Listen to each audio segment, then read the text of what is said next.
Hello everyone, शिक्षा study YouTube channel में आप सभी का स्वागत है। आज की इस क्लास में हम करंट अफेयर से जुड़े कुछ महत्वपूर्ण प्रश्न पढ़ेंगे जो सभी प्रतियोगी परीक्षाओं के लिए बहुत उपयोगी है। देख लेते हैं। पहला प्रश्न है हमारा, हाल ही में चर्चा में रहा क्रेन की ई का संबंध किससे है? ऑप्शन ए लेजर हथियार, ऑप्शन बी जासूसी उपग्रह, ऑप्शन सी नया खोजा ग्रह, ऑप्शन डी सौर तूफान। तो क्रेन की ई जो है ये नया खोजा गया ग्रह है। ऑप्शन सी हमारा सही है। और इस ग्रह को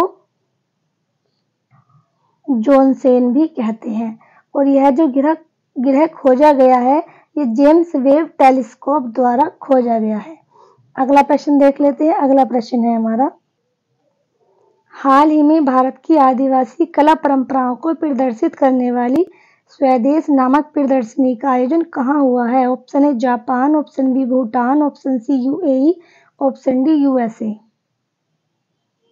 तो हाल ही में आदिवासी कला परंपराओं को प्रदर्शित जो किया गया है वो यूएई दुबई में किया गया है। और दुबई में एक हॉल है जिसका नाम है जाबीर हॉल, उसमें इस कला का प्रदर्शन किया गया है और इसमें 3 कला को दिखाया गया है।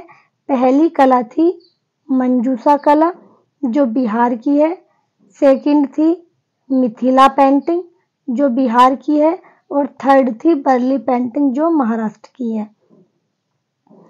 और यूएई जो है इसकी जो कैपिटल है वो अबू धाबी है और करेंसी दिरहम है। अगला प्रश्न देख लेते हैं। अगला प्रश्न है हमारा, इसरो ने 3D पेंटिंग तकनीक से निर्मित लिक्विड रॉकेट इंजन का सफल परीक्षण कहाँ किया है? Option A Tamil Nadu, option B Kerala, option C Karnataka, option D Telangana.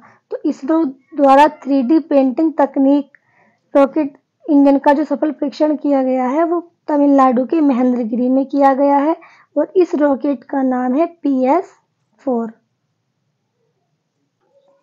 अगला प्रश्न देख लेते हैं। अगला प्रश्न है हमारा,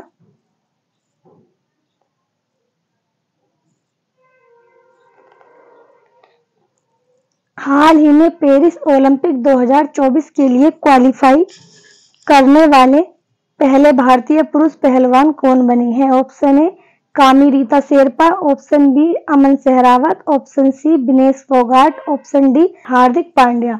तो पेरिस ओलंपिक 2024 में जो पहले पुरुष पहलवान क्वालिफाई किया है वो अमन सहरावत है। ऑप्शन बी हमारा सही है। इससे पहले 3 महिलाएं इसे क्वालिफाई कर चुकी हैं। एक है विनेश फोगाट, दूसरी है रितिका हुड्डा और तीसरी है अंशु मलिक। 2024 का जो ओलंपिक है वो पेरिस में हो रहा है और ये 33 नंबर का ओलंपिक है। और जो 34 नंबर का ओलंपिक है वो लॉस एंजल्स यूएसए में किया जाएगा। और जो पहली बार जो ओलंपिक का आयोजन था वो 1896 में एथेंस ग्रीस में किया गया था। अगला प्रश्न देख लेते हैं। अगला प्रश्न है हमारा, अंतर्राष्ट्रीय मनी ट्रांसफर के लिए टीसी पे किसने लॉन्च किया है? Option A Google Pay India, option B Thomas Cook India, option C PhonePe India, option D Roger Pay India.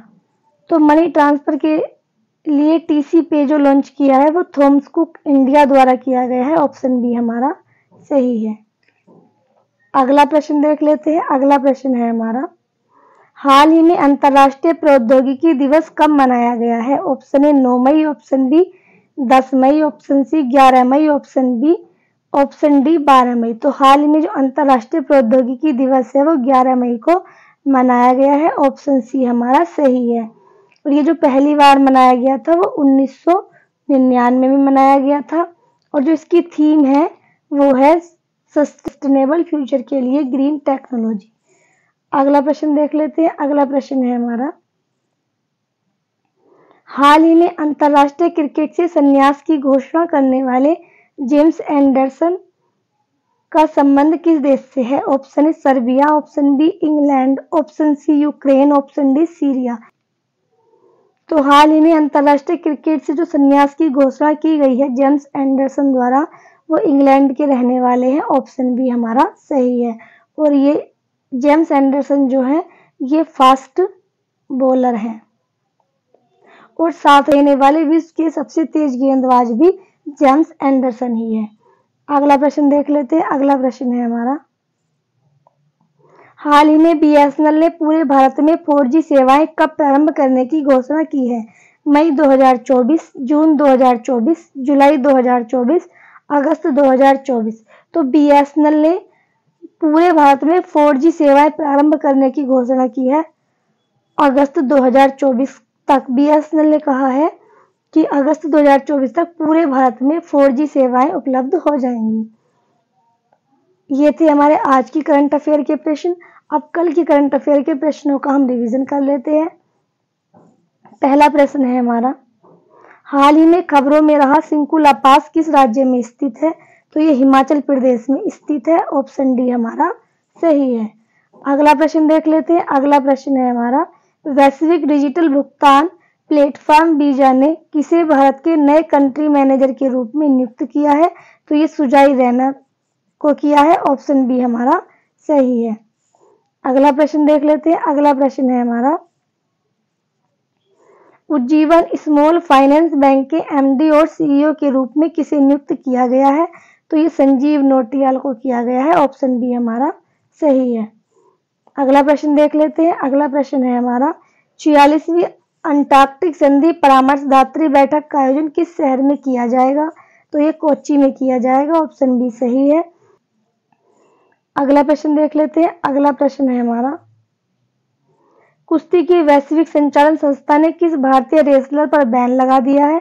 तो ये बजरंग पूनिया पर लगा दिया गया है। ऑप्शन सी हमारा सही है। अगला प्रश्न है हमारा, हाल ही में किस देश ने भारतीयों की वीजा फ्री एंट्री की समय सीमा बढ़ा दी है? तो ये श्रीलंका ने बढ़ा दी है। ऑप्शन सी हमारा सही है। श्रीलंका द्वारा 30 दिनों के लिए वीजा फ्री एंट्री कर दी है। अगला प्रश्न देख लेते हैं। अगला प्रश्न है हमारा, एचडीएफसी लाइफ के अध्यक्ष के रूप में किसे नियुक्त किया गया है? तो ये केके मिस्त्री को किया गया है और ये केके मिस्त्री को आरबीआई ने नियुक्त किया है।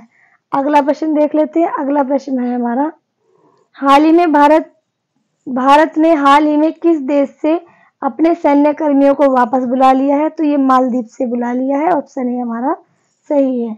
अगला प्रश्न देख लेते हैं। अगला प्रश्न है हमारा, विश्व बैंक की recipe for a livable planet report के अनुसार सर्वाधिक उत्सर्जन वाली कृषि खाद्य प्रणाली वाला देश कौन सा है? तो ये चाइना है। ऑप्शन ए हमारा सही है।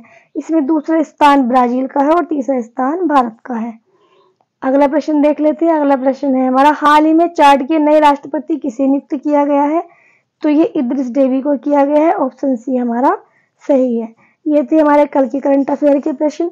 यदि आप इस चैनल पर नए हैं तो वीडियो को लाइक और चैनल को सब्सक्राइब जरूर करें। धन्यवाद।